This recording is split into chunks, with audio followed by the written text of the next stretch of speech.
Hello बच्चों, आइए प्रश्न को देखते हैं। प्रश्न दिया गया हमें निम्नलिखित प्रत्येक समुच्चय के सभी उप समुच्चय लिखिए। हमें दे रखा है 4, 5 और 6। बच्चों इस प्रश्न की जो हमारी मुख्य अवधारणा वो क्या बनती है? मुख्य अवधारणा। हम जानते हैं बच्चों कि समुच्चय क्या होता है।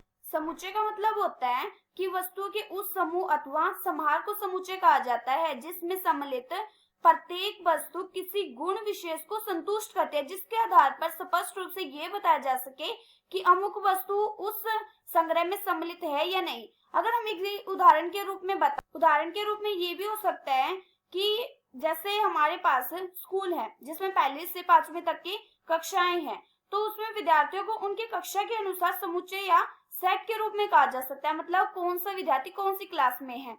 और अगर एक और उदाहरण लेके बताएं तो एक बैग है, एक बैग में 10 आम रखे गए हैं, तो 10 आम है वो क्या है? एक सेट है, मतलब एक समुच्चय कह सकते हैं।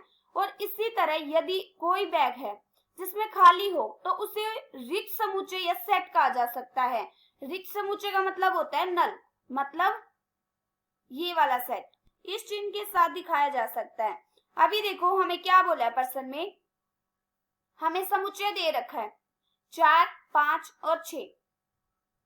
समुच्चय का उप समुच्चय क्या होता है? मतलब इसके टुकड़े करना, जो हमारे पास अवयव होते हैं ना, इनके टुकड़े बनाना, जितने हम टुकड़े बना सकते हो।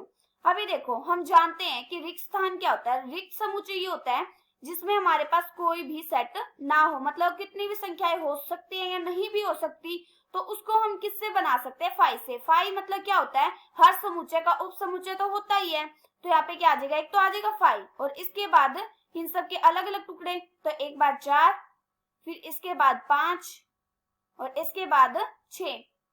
फिर हम 2-2 करके ले लेते हैं, इसके बाद ले लिया 4, 5, फिर ले लिया 5, 6 और इसके बाद ले लिया 6, 4।